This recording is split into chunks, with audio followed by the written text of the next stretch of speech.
Welcome to this explainer. I am so glad you're here, because we're tackling one of the most confusing paradoxes out there right now.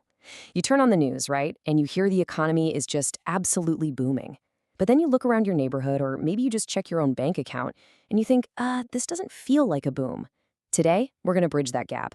We're breaking down the glaring disconnect between those flashy macroeconomic headlines and the harsh reality on the ground, using the data to show you exactly what's going on. To kick things off, let's talk about a question from a viral Reddit post that hit the nail on the head. A user asked, if the US economy is booming like the news says, why does it feel like everyone I know is one emergency away from being broke? And wow, did that resonate. Thousands of people jumped in. It perfectly captures that exact dissonance millions of us are feeling every single day. We're being told one thing by the data, but we're experiencing something completely different at the grocery checkout. Okay, let's dive into this, because the contrast here is honestly staggering.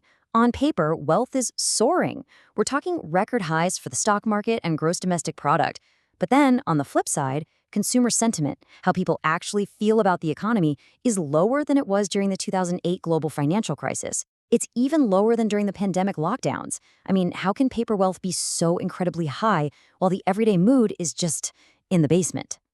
One of the top comments in that same Reddit thread gives us a huge clue. A user named Lacey Stays wrote, "The stock market is just a graph of how rich people are feeling, not how much groceries cost." Boom! That is such a powerful quote because it totally validates what so many people are living through right now. But to truly understand the mechanics of this, we've got to set the feelings aside for a second and follow the paper trail. We need to investigate the actual data. Section 1. Workers get a shrinking slice. The decline of the labor share. Because as the overall U.S. economy has grown more prosperous, the fundamental rules of who actually gets paid have been quietly rewritten. Take the year 2026. This isn't just some random date on the calendar. It's a massive, projected milestone in our economic history. Research shows that by 2026, the labor share of the economy, meaning the chunk of economic growth that actually lands in workers' paychecks as wages and salaries, is on track to hit an all-time low. We are literally talking about the lowest point in records dating all the way back to 1947. The numbers brilliantly illustrate the core issue here. Real GDP is marching steadily upward. The economy is expanding, but that labor share metric, it's plunging. What this means in plain English is that the overall economic pie is getting bigger and bigger, but the slice actually being handed to the working class is actively shrinking. And you know what happens to the tiny slice that workers do get? It basically evaporates. Sure, on paper, average hourly earnings recently went up about 3.6%. Hey, a raise, right? But during that exact same stretch, inflation jumped 3.8%. The data shows that even when you get a raise, the soaring cost of living just devours it before it ever hits your wallet. You're literally losing ground before you spend a single dime. So that begs a pretty crucial question. If the economy is booming, but the money isn't flowing into our wages, whose accounts is it actually flowing into? Let's get into Section 2. Who owns the stock market? The asset gap. The sheer scale of this imbalance is, frankly, mind-boggling. When you look at the breakdown from the Federal Reserve, the wealthiest top 10% of households own roughly 87% of all stocks. The middle 40%, they own about 12%. And the bottom 50%, which is 67 million households, we're talking teachers, nurses, and bus drivers, they share just 1% of the total stock market. And to be clear, that's not 1% each, that is 1% total, spread across half the country. Let's put some real dollar figures on this gap to see how it plays out in real life. Let's say the market has a great year and returns 16%. For the bottom half of the country, whose median holdings are around $13,000, that translates to a paper gain of about $2,000. Not bad. But for the top 10%, who have median holdings around $600,000, that exact same 16% return hands them a massive $96,000 gain. Record market highs are essentially a massive wealth generator for the ownership class, while the bottom half is left fighting for scraps. It gets even more concerning when we peek at retirement accounts. Average 401k balances might be hitting record highs, but early hardship withdrawals, they've roughly tripled since before the pandemic. People are willingly paying steep penalties just to get their hands on their own cash. And why? Well, 36% are doing it to avoid foreclosure or eviction, 31% need it for medical expenses, and 13% are using it for tuition. People are literally raiding their own futures just to survive today. Which brings us to a really dark twist. If wages are getting eaten by inflation and half the country isn't benefiting from the stock market, how on earth is consumer spending still going up? Section 3. The rise of survival debt. Borrowing from tomorrow. I want you to hit the pause button and just take in this number.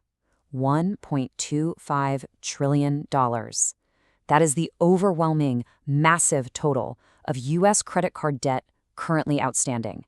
It is a literal mountain of borrowed money that is currently propping up everyday consumer spending. And here's the kicker.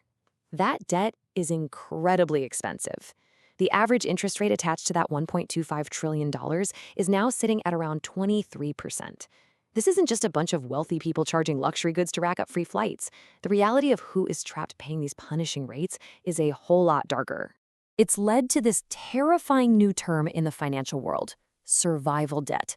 This is debt you take on just to cover day-to-day expenses and your basic cost of living. According to Bankrate, about 33% of people carrying credit card debt are using it as their primary way to simply keep going. They aren't financing a beach vacation, they are straight up financing their survival. And this survival trend is spreading like wildfire into new financial products too. Take buy now, pay later apps. A few years ago, those were for, a new couch or concert tickets. Now, over a quarter of buy now, pay later users report using these loans for groceries. People are financing their weekly supermarket run, splitting their survival into 4 easy payments. Let that sink in. So, what happens when an unexpected emergency pops up? Well, the personal savings rate has dropped to a dangerously low 2.6%. But wait, it actually gets worse. Economists ran the numbers across different income brackets, and they found that for the bottom 50% of the country, their savings rate is negative. You heard that right, negative. They are spending more than they bring in after taxes, running at a total loss every single month. It's pretty clear we're no longer looking at one unified American economy. The old models just don't fit the data anymore. So let's reframe it. Section 4, the E-shaped economy. 3 different realities. For a long time, economists and even a lot of folks in that Reddit thread used the phrase K-shaped economy. The idea was that after a recession, the rich get richer, riding the top arm of the K upwards, and the poor get poorer, sliding down the bottom arm. And sure, it's a helpful metaphor, but it actually misses a massive piece of the modern puzzle. So let's build a much more accurate visual, the letter E. Think of it like a giant puzzle. First, the top bar stretches way out. These are the asset owners, just pulling further and further ahead. Second, the bottom bar stays low. These are the folks trapped in that survival debt we talked about. And third, that middle bar, it tilts downward. That's the middle class, getting completely squeezed by inflation. 3 distinct realities, all existing at once.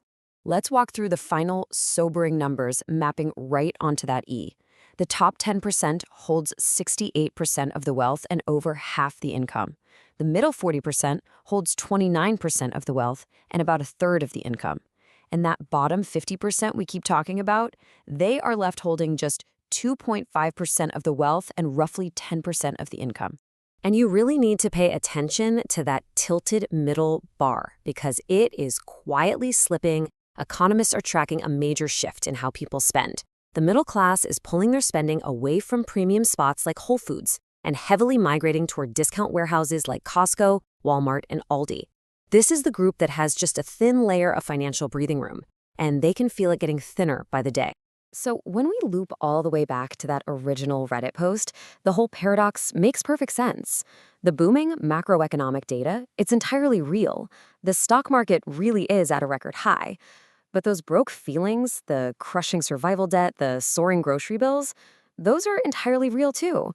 It's the same country but completely different Americas. It all depends entirely on where you stand in the data. The wealth of this booming economy definitely exists.